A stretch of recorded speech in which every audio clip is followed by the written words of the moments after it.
नमस्कार। आज बात करते हैं समय की कीमत पर और इसे समझेंगे एक बहुत ही दिलचस्प कहानी के जरिए। एक ऐसी कहानी जो हमें सिखाएगी कि मौका हाथ से निकल जाने पर सिवाय पछतावे के कुछ नहीं बचता। तो चलिए शुरुआत एक सवाल से करते हैं। क्या कभी ऐसा होता है कि जरूरी काम सामने पड़ा है और हम उसे टाले जा रहे हैं? बस यही आदत थी हमारी कहानी के मेन कैरेक्टर की, और शायद कहीं ना कहीं हम सबकी भी। तो कहानी है गौरव नाम के एक नौजवान की। गौरव रहता तो था एक छोटे से शहर में, लेकिन उसका आलस वो बहुत बड़ा था। उसकी एक ही आदत थी, हर काम को कल पर टाल देना। अब होता क्या था, गौरव के दिन बस दोस्तों के साथ मटर गश्ती करने और फोन पर रील स्क्रॉल करने में ही निकल जाते थे, और नतीजा वो अपनी जिंदगी में लगातार पिछड़ता जा रहा था। घर वाले बेचारे उसे समझा समझा कर थक गए थे कि बेटा, ये जो वक्त जा रहा है ना, ये लौट कर नहीं आएगा। पर गौरव, वो तो एक कान से सुनता, दूसरे से निकाल देता था। तो एक दिन जब उसे अपनी हालत पर बहुत ज्यादा निराशा हुई, जब उसने देखा कि उसके सारे दोस्त कहाँ से कहाँ पहुंच गए हैं, तो वो भागा भागा शहर के एक समझदार, एक बुद्धिमान बुजुर्ग के पास पहुंचा और उसने अपनी सारी परेशानी उनके सामने उंडेल दी। उन बुजुर्ग को गौरव की बात समझते देर नहीं लगी। उन्होंने फौरन उसकी समस्या की जड़ पकड़ ली। उन्होंने कहा, तुम्हारी दिक्कत यह है कि तुम अपने काम को टालते हो और समय की बिल्कुल कद्र नहीं करते। और फिर उन्होंने कहा कि वो उसे एक कहानी सुनाएंगे, एक ऐसी कहानी जो उसे समय की असली कीमत समझा देगी। तो कहानी शुरू होती है एक बहुत ही दयालु राजा से। राजा ने एक दिन एक बहुत ही गरीब और आलसी आदमी की मदद करने का फैसला किया। राजा ने उसे एक ऐसा मौका दिया जो किसी की भी किस्मत बदल दे। उन्होंने कहा, सुनो, सूर्यास्त होने से पहले मेरे दरबार में आना और जितना सोना चांदी उठा सको उठा लेना, वो सब तुम्हारा हो जाएगा। सोचिए, एक ऐसा मौका जो जिंदगी में बस एक बार मिलता है। अब ये आदमी तो खुशी से पागल हो गया। वो दौड़ता हुआ घर गया, अपनी पत्नी को बताया कि अब तो बस अमीर बनने ही वाले हैं। पत्नी ने कहा, अरे तो जाओ ना, जल्दी जाओ।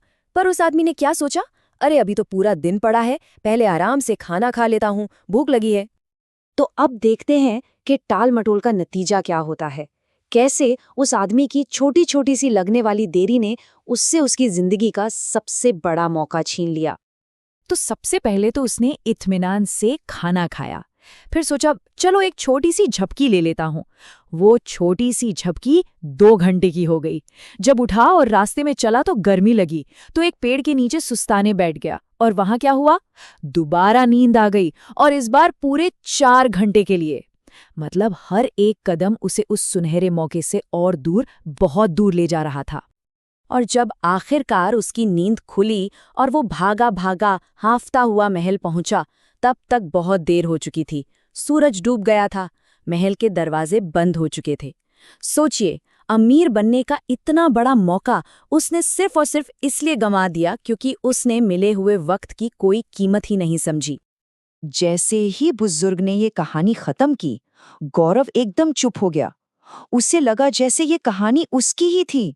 उससे अपनी गलती का, अपनी बहुत बड़ी गलती का एहसास हो गया था। गौरव ने उस बुजुर्ग का दिल से धन्यवाद किया। और जानते हैं, उस दिन के बाद गौरव पूरी तरह बदल गया। आलस और टालमटोल की जगह मेहनत और लगन ने ले ली। और देखते ही देखते जो लड़का हमेशा अपने दोस्तों से पीछे रहता था, वो कॉलेज का सबसे होनहार छात्र बन गया। तो सवाल ये उठता है कि इस पूरी कहानी से हमारे लिए सबसे बड़ा सबक क्या है? सबसे जरूरी सीख क्या है? सबक बहुत सीधा और गहरा है। समय यानी कि टाइम हमारी सबसे बड़ी, सबसे कीमती संपत्ति है। अगर इसे फालतू की चीजों में गवा दिया तो आखिर में हाथ में सिवाय पछतावे के कुछ नहीं बचेगा, क्योंकि गया हुआ वक्त कभी लौट कर नहीं आता। मतलब साफ है, जब मौका मिले उसे तुरंत पकड़ लो। ये जो टालमटोल की आदत है ना, ये मौकों की सबसे बड़ी दुश्मन है। याद रखिए, खोया हुआ समय कभी वापस नहीं मिलता। इसलिए अपने वक्त का समझदारी से इस्तेमाल कीजिए और अपने लक्ष्यों पर ध्यान लगाइए। तो आखिर में ये कहानी हम सबको एक सवाल के साथ छोड़ जाती है। एक ऐसा सवाल जो हम सबको खुद से पूछना चाहिए।